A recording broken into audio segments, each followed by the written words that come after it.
বৃক্ষ সমূহের মধ্যে হতে একটি বৃক্ষ এমন আছে যার পাতা ঝরে না, আর ওই বৃক্ষটা মুসলমানের মতো। মুসলমানের মতো মানে মুসলমান বিপদে পড়লেও মজা। কেন? ইন্না লিল্লাহ। সুখ আসলেও মজা, বলে আলহামদুলিল্লাহ। না, অর্থ সম্পদ পাইয়া গেল, আলহামদুলিল্লাহ। দারিদ্র আইসে গেল, বলে যে আল্লাহর সবর করলাম।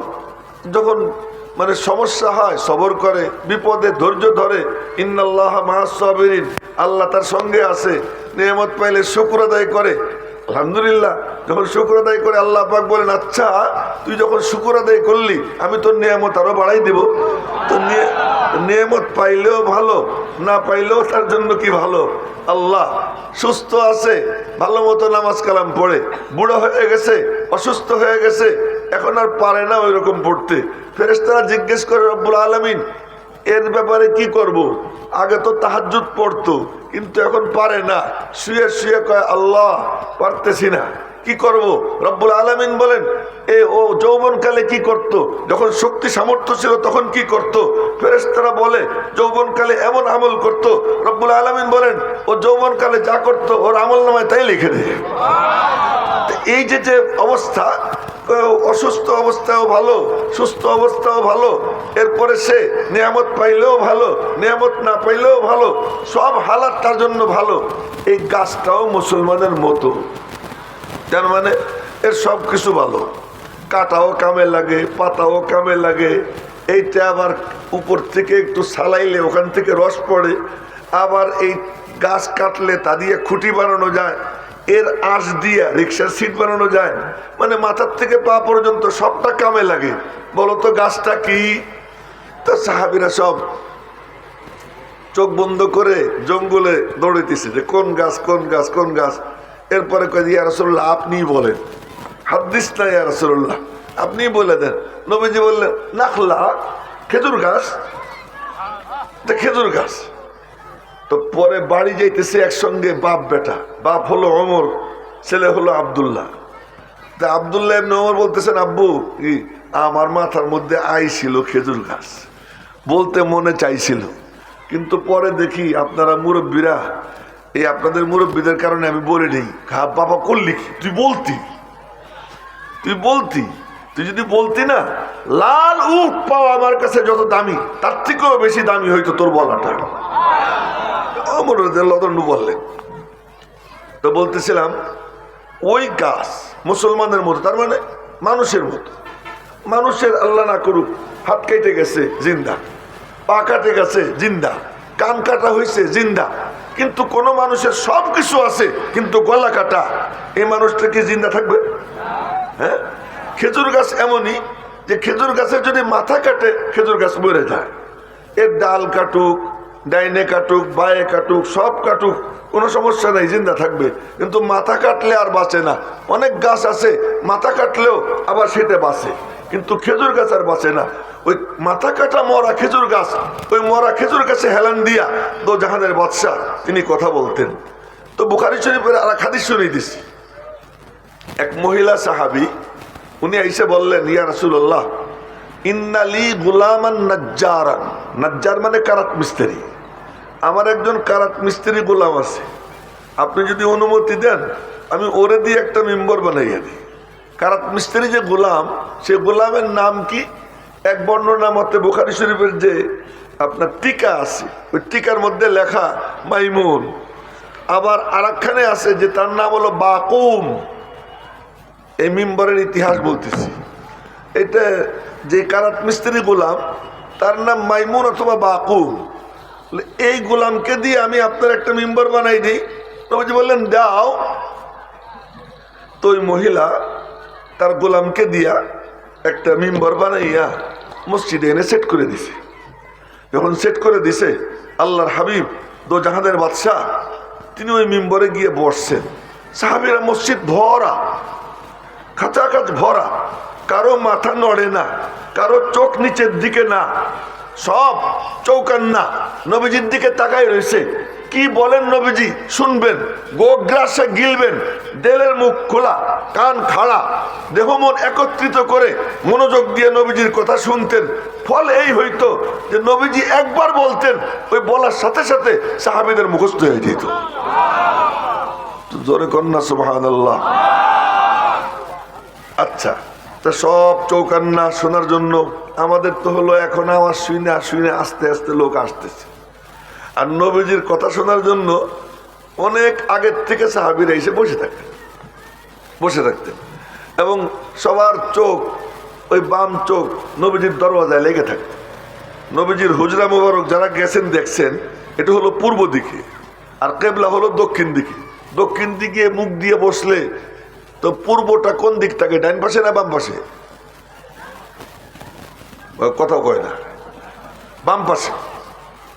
দক্ষিণ দিকে মুখ দিয়ে থাকলে পূর্ব দিক কোন দিক হবে? বাম দিক হবে। তো নবীজির দরওয়াজা হুজরা মোবারক বাম দিকে। তো সাহাবীরা বসে থাকতেন, চোখের কোনা দরজা লেগে থাকতো, কখন দরওয়াজা খোলে। আমরা তো দরওয়াজা খুললে কেউ টেরি পাবে না, যে কইতো আমি আসছি। আর নবীজি দরওয়াজা খুলতেন, চেহারা মোবারক সামনে আনতেন, সাথে সাথে পুরো মসজিদে মনে হইতো যেন কয়েক লক্ষ পাওয়ারের বাতি জ্বলে উঠছে। সুবহানাল্লাহ, ভালো করে রাখুন। আচ্ছা, তো নবীজি মসজিদে ঢুকছেন, সাহাবীরা সব চৌকান্না। নবীজি গিয়ে মিম্বরে বসছেন। মিম্বরে বসার পরে তো যায় আমার নামে ঘোষণা দিল, এখন বয়ান করবেন অমুক অমুক, বেশ কিছু পাম দেয়, পাম টাম দিয়ে হুজুরে ফুলায়। নবীজিরে কেউ পাম দিয়ে ফুলাইতো যে এখন বয়ান করবেন ফখরে রসুল মাওলায়ে কুল হাদি সুবুল ইমামুল আম্বিয়া ফখরুল আম্বিয়া সাইয়্যিদুল। আমি যা বলতেছি এগুলো অনেক কম, আর লকব তার উপাধি অনেক, কিন্তু কেউ পাশে দাঁড়াইয়া বলবে এই হিম্মত আবু বকর, ওমর, ওসমান, আলী, তলহা রাদিয়াল্লাহু আনহুম কারো ছিল না। নবীজি আসতেন, বসতেন, কথা বলবেন। কখন বলবেন? যখন উপর থেকে সিগন্যাল আসবে বলো, তখন বলতেন। আর যা বলতেন আল্লাহ পাক বলেন তার মনে চাইলেই কিছু বলে না রে, জুবান দিয়ে যা বের হয় ওটা আমি আল্লাহ তার দিলের মধ্যে ঢাইলে দেই। ওমা ইয়ানতিকু আনিল হাওয়া ইন হুয়া ইল্লা ওয়াহয়ুন ইউহা। उनका हाँ नहीं कहना भी है कुरान का जैसा, তার হ্যাঁ বলাও কোরআন, তার না বলাও কোরআন। জুবান দিয়ে যা বের হয় তা আমার পক্ষ থেকে নাজিল করা ওহী, এটা তার নিজের কথা না। সাক্ষী দিছেন কে? আরো জোরে বলেন না কে? জোরে বলেন আর একবার কে? আল্লাহ। কয়েকবার আল্লাহ আল্লাহ বলাইলাম, ফল হইল কি, যে মুখ দিয়ে বলা হয়েছে ওই মুখ, ওই ঠোঁট, ওই জিহ্বা, ওই মুখের ভিতরটা, এর সাথে সাথে তার কলবটা, এবং যতদূর আওয়াজ গেছে অত দূর এই প্যান্ডেল থেকে এই পর্যন্ত পুরো এরিয়া আল্লাহ তাআলা আলো ঝলমল বানাইয়া দিছে, নুরানি হয়ে গেছে, নুরানি হয়ে গেছে। তো নবীজি আইসা বসতেন, বসার পরে যখন সিগন্যাল আসতো এরপরে না কথা শুরু করতেন না, আমার দিকে দেখেন, আমার দিকে দেখেন, এদিক ওদিক তাকাইয়েন না কেউ। নবীজি মিম্বরে বসতেন, মিম্বরে বসে এরকম এই দুই হাত পাঁচ আঙ্গুলের সাথে মিলাইয়া কোলের মধ্যে রাখতেন, কোলের মধ্যে রাখতেন। শ্রোতাদের সামনে পায়ের উপরে পা উঠাইতেন না, দুই পা গুটাইয়া রাখতেন। শ্রোতাদের দিকে পা লম্বাও করতেন না। এখন তো শ্রোতারা বক্তার দিকে পা লম্বা করে দেওয়া নাকি দেখি আর কি মাঝে মাঝে না, কিন্তু নবীজি যারা সামনে শ্রোতা এদের দিকে পাও কি করতেন না, লম্বা করতেন না, পা গুটাইয়া রাখতেন। এই পাঁচ আঙ্গুলের সাথে পাঁচ আঙ্গুল মিলাইয়া কোলের মধ্যে রাখতেন। হ্যাঁ, মাঝে মাঝে হাত তলের উপরে হাত রাখতেন। যখন এরকম ভাবে ডান হাতের কবজির পিঠের উপরে যখন এরকম ভাবে থুতনি রাখতেন, তো সাহাবীরা বুঝতেন নবীজি কোনো গভীর চিন্তায় নিমগ্ন আছেন। যখন আল্লাহর হাবিব এই ডান হাতের কবজি এভাবে নাড়াইতেন, সাহাবীরা বুঝতেন নবীজি কোনো ব্যাপারে অস্থির আছেন। এক এক অঙ্গভঙ্গিতে সাহাবীরা বুঝে ফেলাইতেন সুবহানাল্লাহ সুবহানাল্লাহ, নবীজির কি হাল, তার অঙ্গ প্রত্যঙ্গের নড়াচড়ায় সাহাবীরা বুঝতেন।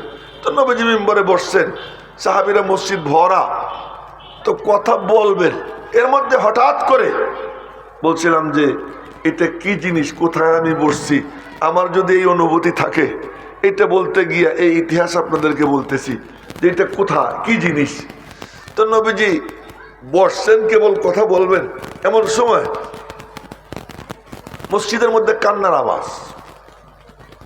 সবাই তাকাই দেখে কোনো মানুষ কাঁদে না, কিন্তু একদম বাকায়দা মনে হয় যেন কোনো মানুষে কাঁদতেছে। এ কান্নার আওয়াজ, হিসকি দিয়ে দিয়ে কাঁদতেছে। তো আর কেউ বোঝে নাই, সবার আগে নবীজি বুঝছেন।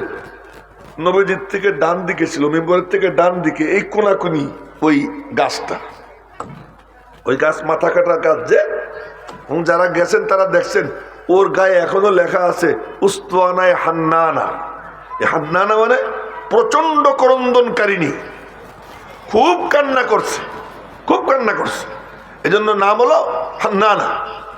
তো এই হান্নানা ওইটা ওখানে আছে, এখনো লেখা আছে। যারা গেছেন দেখছেন, যারা যান নাই তাদেরকে আল্লাহ যাবার এবং দেখবার তৌফিক দান করুন। আমিনও ঠিক মতো কয় না, যদি কবুল হয়ে যায়। হ্যাঁ, আল্লাহ পাক যেন সবাই রে, যারা গেছে তাদেরকেও, যারা যায় নাই তাদেরকেও আল্লাহ তাআলা যাবার এবং দেখবার তৌফিক দান করেন। তো ওই পিলার, তো ওই মানে মাথা কাটা মরা খেজুর গাছ, নবীজি বুঝে ফেলছেন গাছে কানতেছে। এখন বোঝা গেল নবীজির বদন মুবারকের ছোঁয়ায় মাথা কাটা মরা খেজুর গাছ জিন্দা হয়ে গেছে।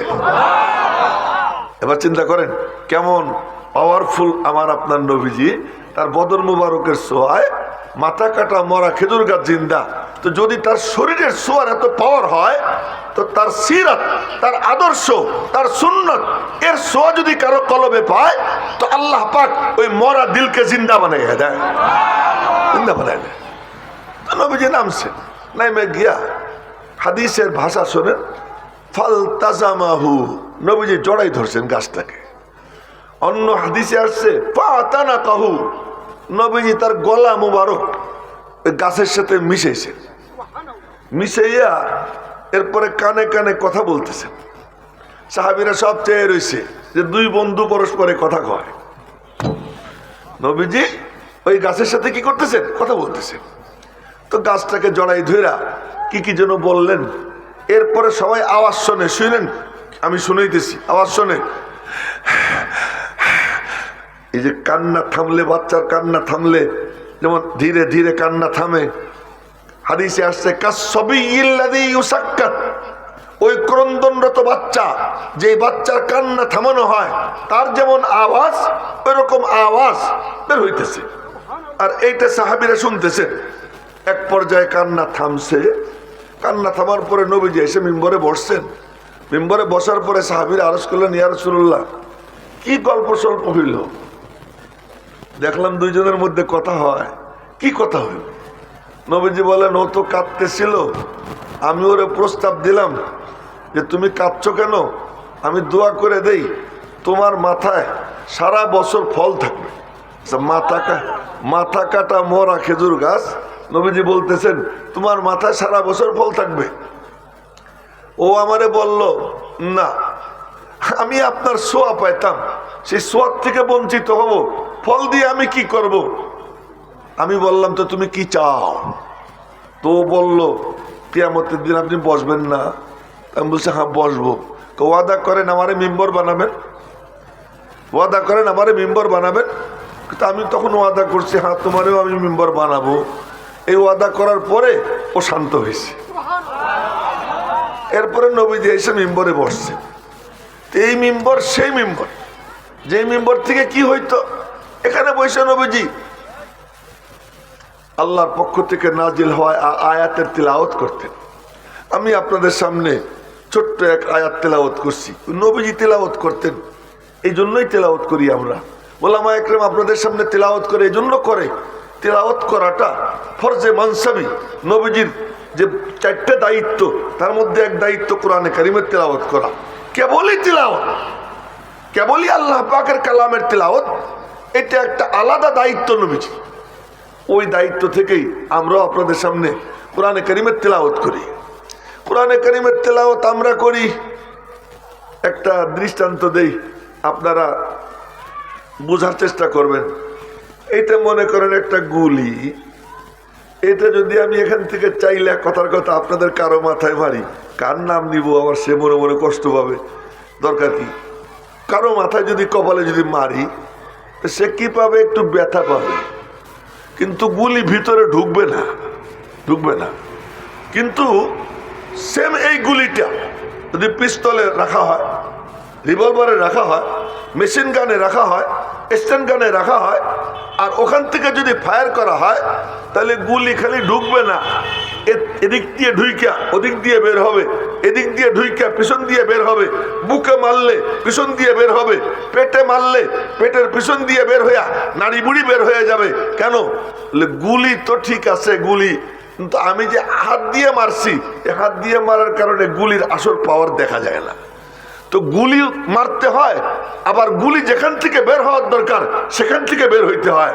আজ আমাদের কোরআনে কারিমের তেলাওয়াত এখানে বসে হয়, আমি আমার নিজের দোষ দিতেছি, আপনাদের কথা কিচ্ছু বলতেছি না। এখানে বসে বসে কোরআনে কারিমের তেলাওয়াত হয়, কিন্তু যে যেমন তেলাওয়াত হওয়ার দরকার, যে জায়গার থেকে তেলাওয়াত বের হওয়ার দরকার ওই জায়গার থেকে বের হয় না। আল্লাহর কসম, কোরআনে কারিমের পাওয়ার যেমন ছিল আজও তেমন আছে, কিয়ামত পর্যন্ত তেমন থাকবে। কিন্তু কোরআন আজীব, কোরআন ওয়ালারও আজীব হওয়া লাগে। তাই তো আমাদের হযরত শাহ আতাউল্লাহ বুখারী রহমাতুল্লাহ আলাইহি উনি যখন কোরআনে কারিমের তেলাওয়াত করতেন না, ওনার তেলাওয়াত মনে হইতো যেন মেশিন গান থেকে গুলি বের হইতেছে। যে শুনতো আল্লাহ পাক তার দিলে নূর পয়দা করে দিত। এক মজলিস ছিল, মনোযোগ দিয়েন, এক মজলিস ছিল, ওই মজলিসের আপনার সভাপতিও কাদিয়ানি, বক্তাও কাদিয়ানি, শ্রোতাও কাদিয়ানি। কাদিয়ানি তো আপনারা চেনেন, চেনেন না কাদিয়ানি? যারা নবীজিকে আখিরি নবী মনে করে না, শেষ নবী মনে করে না, এই কাদিয়ানি সম্প্রদায়, এরা তো কাফের। এদেরকে যারা কাফের মনে করবে না তারাও কাফের, এই কথাটা পরিষ্কার মনে রাখবে। এই কাদিয়ানিদেরকে যারা কাফের মনে করবে না তারাও কি কাফের। আমি আপনি দুর্বল, আমরা তাদের কাফের মনে করি, মনে করি আল্লাহর লানত ওদের উপরে পড়ুক, দোয়াও করি যে আল্লাহ লানত পড়ুক ওদের উপরে। কিন্তু আমার ক্ষমতা আছে যে আমি তাদেরকে মুখ দিয়ে কাদিয়ানি কাফের জনসমক্ষে বলতে পারি, আমি বলি না। এ যদি আমি না করি জবাব দিতে হবে। যার আইন করার ক্ষমতা আছে সে যদি আইন না করে জবাব দিতে হবে। রাষ্ট্র ক্ষমতা যার হাতে, সে যদি রাষ্ট্রীয়ভাবে তাকে যদি কাফের না বলে তার জবাব দিতে হবে। মনে রাখবেন, এটা সাংঘাতিক জটিল ব্যাপার।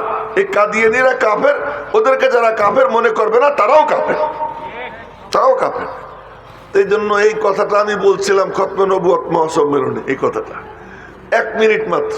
ওই 1 মিনিটের ভাষণটা আমি আমার ফেসবুক আইডির থেকে ছাড়ছিলাম, পেজ থেকে ছাড়ছিলাম।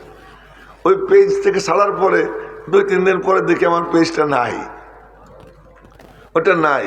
অনেক তালাশ করছি আর পাইনি।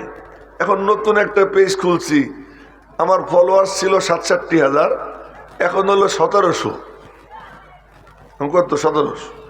এই যে নতুন খুলছি, মানুষ চেনে না, কবে আবার ওই মানে উঠবে আল্লাহ জানে। তো যে কথা বলতেছিলাম, যে এক মাহফিল ছিল, সেই মাহফিলের বক্তাও কাদিয়ানি, সভাপতিও কাদিয়ানি, শ্রোতারা সব কাদিয়ানি। তো ওখানে আতাউল্লাহ শাহ বুখারী রহমতুল্লাহ আলাইহি ভাবলেন কাদিয়ানিরা কি বলে একটু শুনে আসি।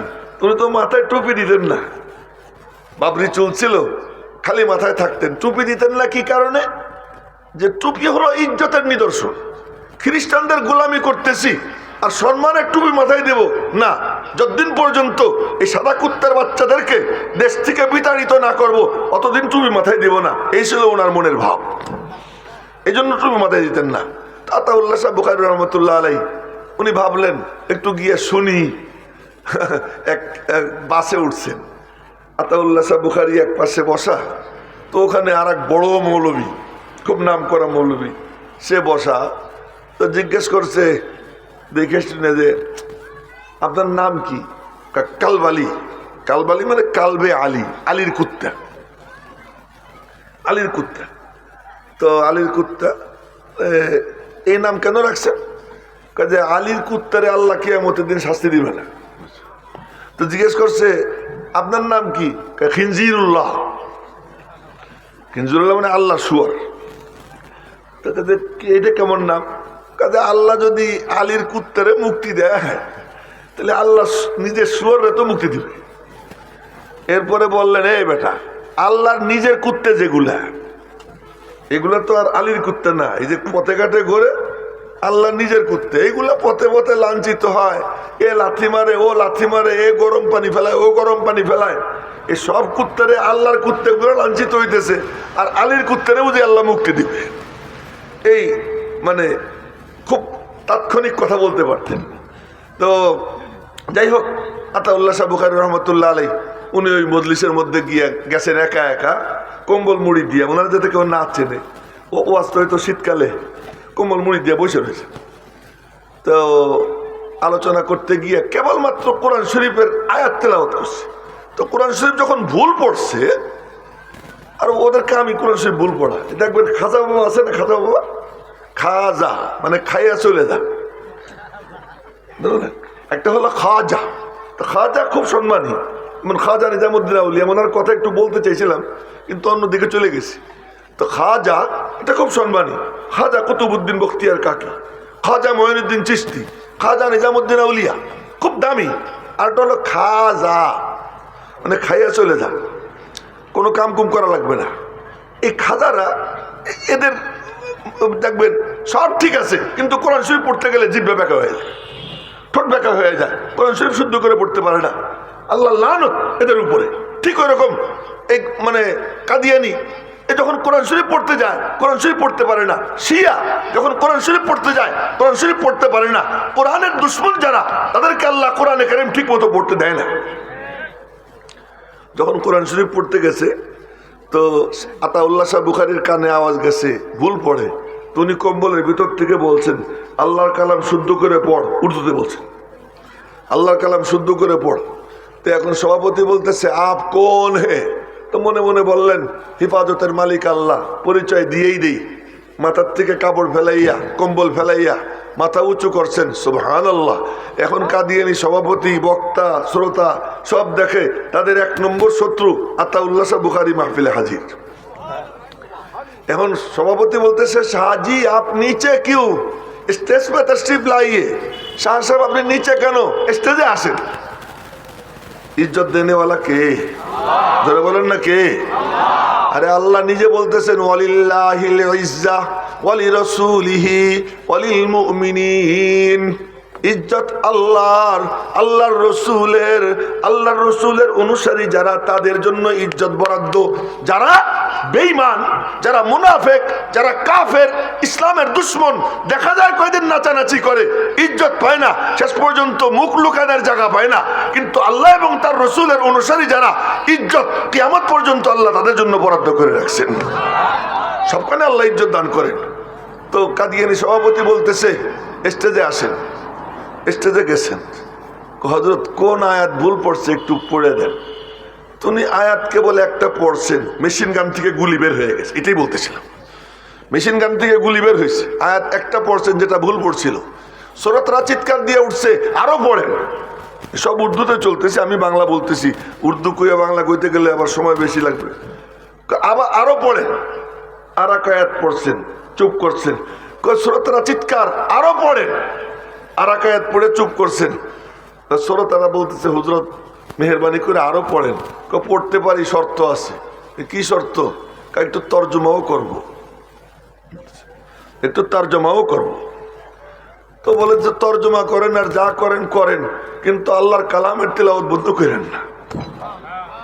সুবহানাল্লাহ, আগামীকাল নাস্তা খেয়ে বলবেন, আল্লাহর কালামের তিলাওয়াত বন্ধ করেন না। উলাইকা বাই ফাজিনি বিমিসলিহিম, উলাইকা বাই ফাজিনি বিমিসলিহিম ইযা জামাআতনা ইয়া জারিরুল মাজামিউ। ইন্দ্রা আমাদের আকাবির, ইন্দ্রা আমাদের পূর্বসূরি, এদের মতো লোক পারলে দেখা দিত না। এটার কি বলতেছি ওদেরকে।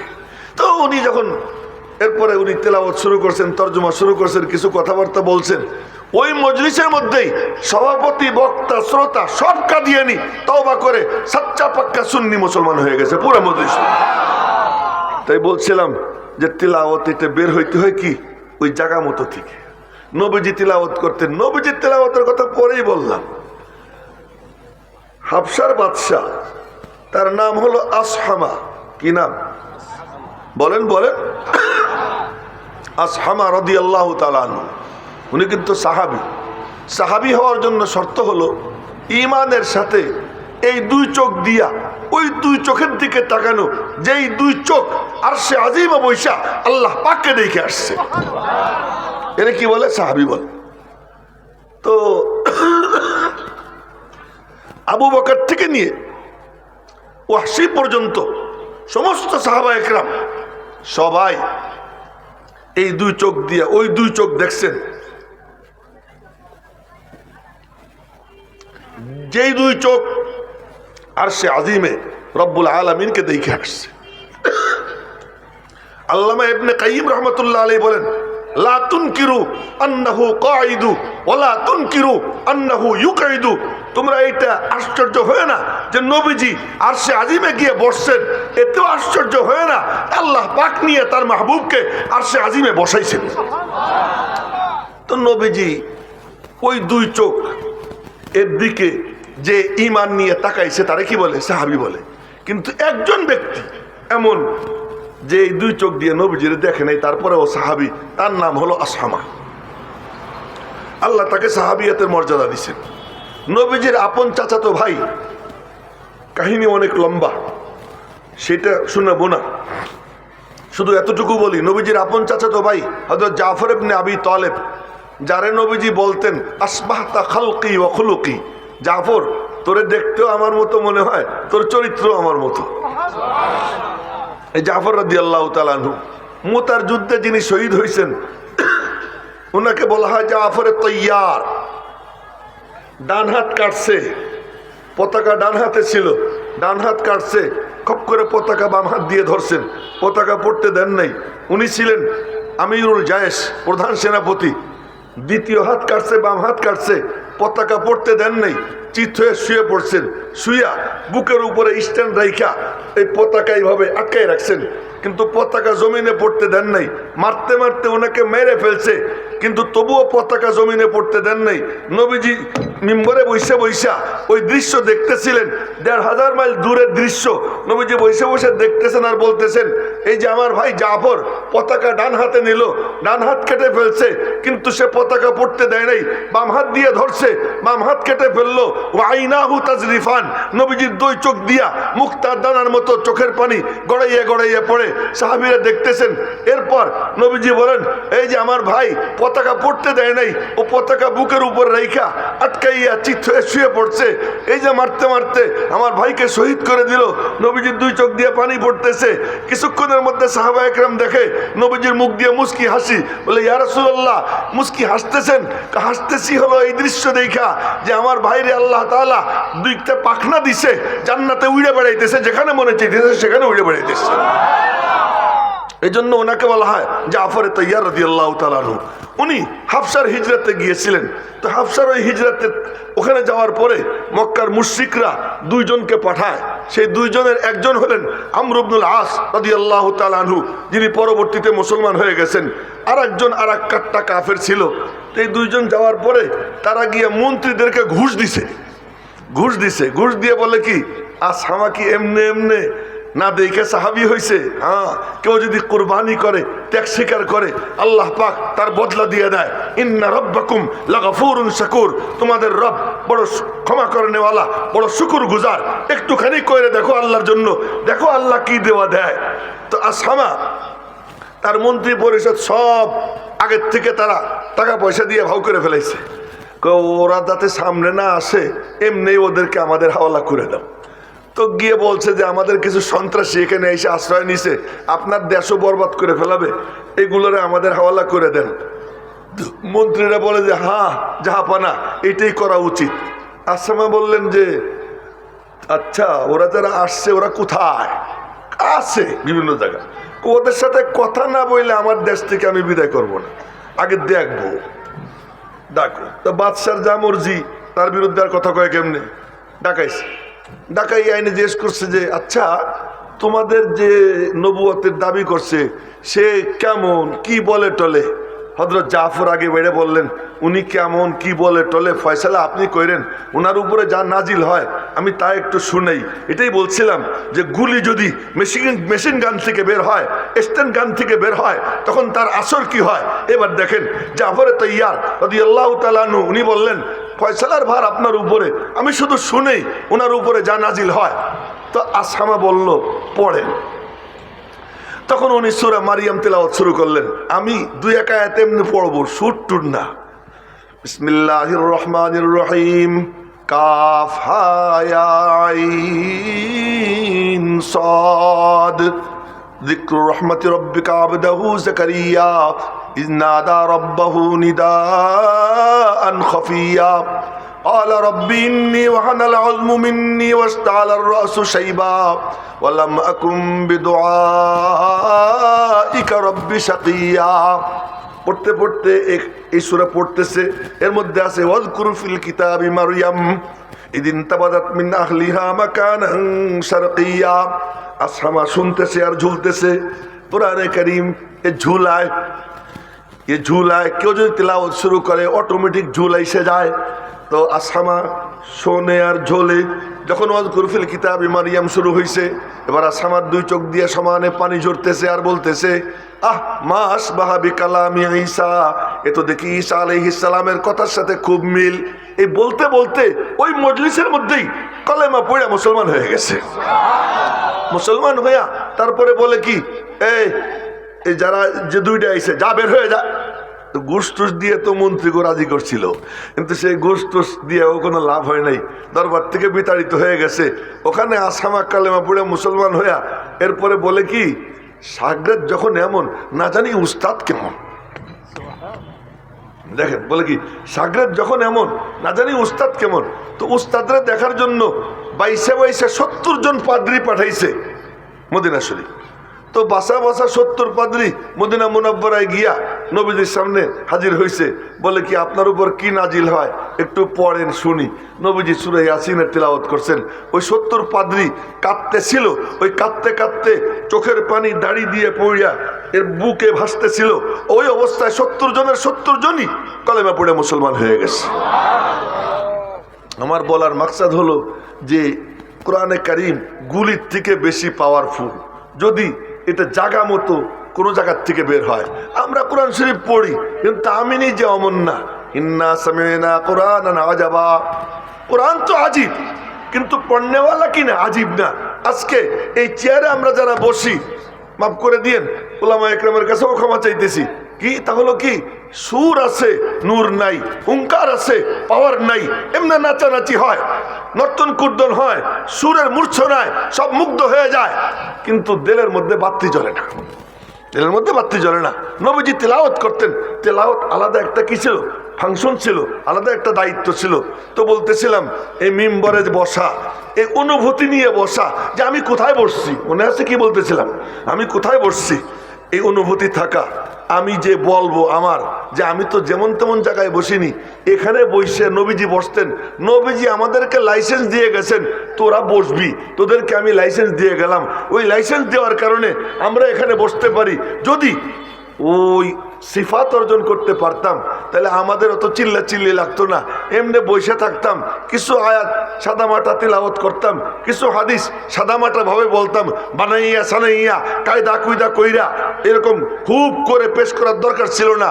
সহজ সরল ভাবে আল্লাহ পাকের কালাম তিলাওয়াত করলে ওই কালামের তিলাওয়াতই দিলের মধ্যে নূর পয়দা করে দিত।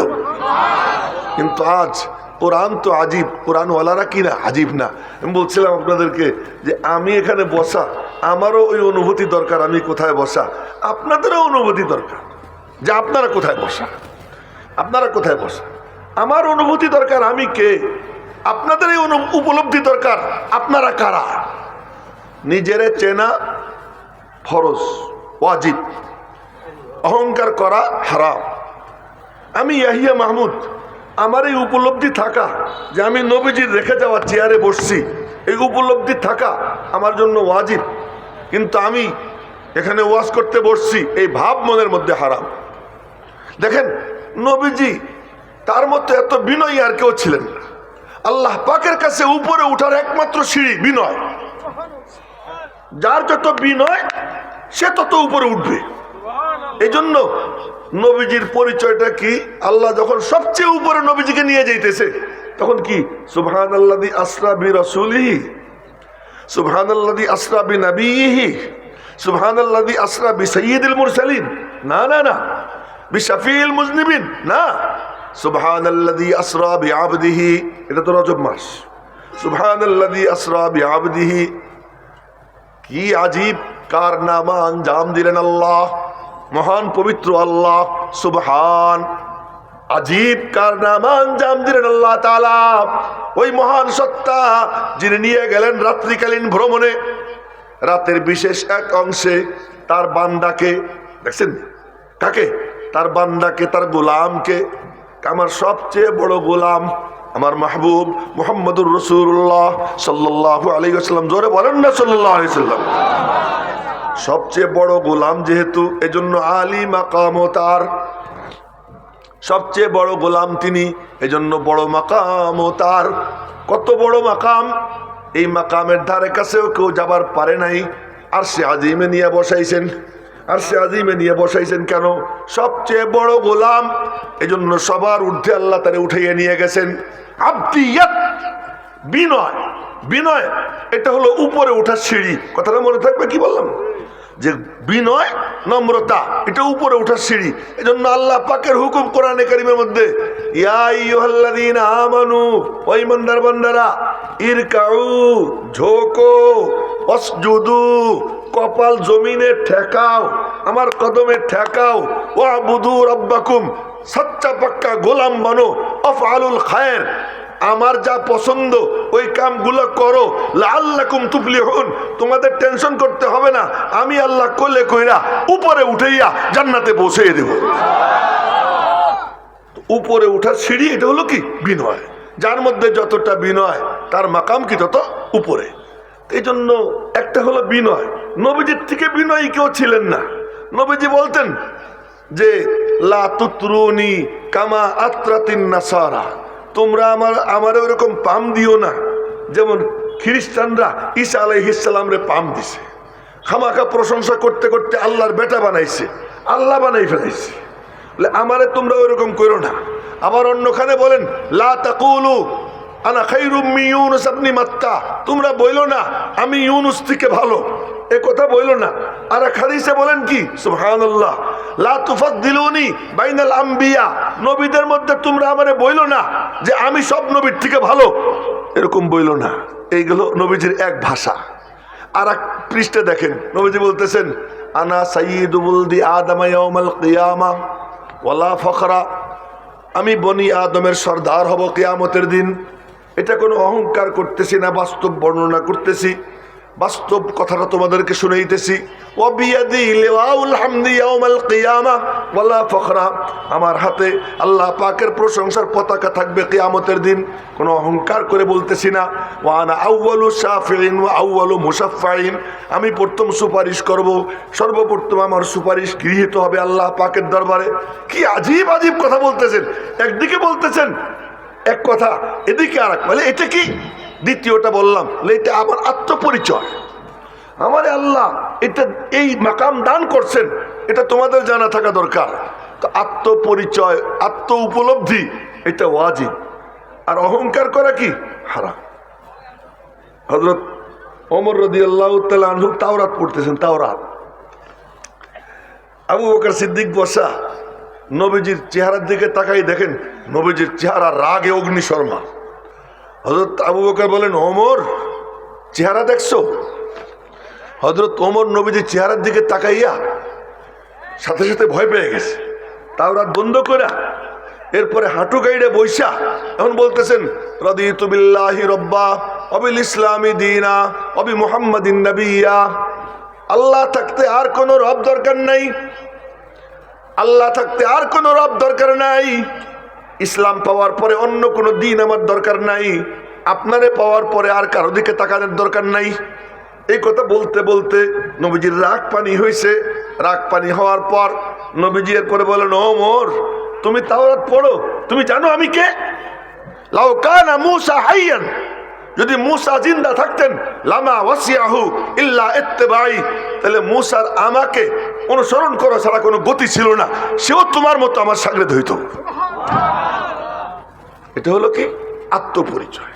আত্মপরিচয় এটা ওয়াজিব, অহংকার করা কি হারাম। আজকে আমি আপনাদেরকে বলতেছি যে আমি ইয়াহিয়া মাহমুদ এখানে বসছি, আমার নিজের চেনা আমার দরকার, আমি কোথায় বসা। আপনারা যারা নিচে বসা, আপনাদেরও উপলব্ধি থাকা দরকার আপনারা কোথায় বসা। আপনারা জান্নাতের বাগানে বসা, আমি নবীজির মিম্বরে বসা। এখান থেকে যে কাম তখন হইতো, এখনো সেই কাম হবে। শর্ত হলো কি, আমি যেন আমার শর্ত পূরণ করি, আপনারা যেন আপনাদের শর্ত পূরণ করেন। আমার শর্ত ইখলাসের সাথে আল্লাহর দিকে তাকাইয়া আল্লাহর সন্তুষ্টির জন্য নবীজির রেখে যাওয়া মিরাস এই চেয়ার থেকে বন্টন হয়, এই জজবা নিয়া আমার বসা। আর আপনাদের এই চিন্তা করা যে এই মিম্বরের সামনে আদব নিয়ে বসলে, দেলের মুখ খুলে দিয়া দেলের কান দিয়ে শুনলে আল্লাহ পাক সিনার মধ্যে হেদায়েতের নূর পয়দা করে দিবে। এই জজবা নিয়ে বৈশা ওলামা ইকরামের কথা শুনবো ইনশাআল্লাহ। আল্লাহ তাআলা আপনাদেরকে মাহরুম করবেন না, আপনাদের সিনায় আল্লাহ পাক হেদায়েতের নূর দান করে দিবেন। আর আমাদের এই বলা কওয়া সব হলো ডেকোরেশন, বাকি দেনেওয়ালাকে আল্লাহ। আল্লাহ পাক রব্বুল আলামিন যেন আমাদেরকে এখান থেকে ওই নূর নিয়ে যাবার তৌফিক দান করেন। কিছু কথা যা আল্লাহ পাক মাথায় ঢেলে দিয়েছেন বলেছি। ফাইনা সবতু ফামিনাল্লাহ ওয়াইনা আখতাতু ফামিন্নী ওয়া মিনাশ শাইতান ওয়া মা আলাইনা ইল্লাল বালাগ। আসসালামু আলাইকুম ওয়া রাহমাতুল্লাহি ওয়া বারাকাতুহু।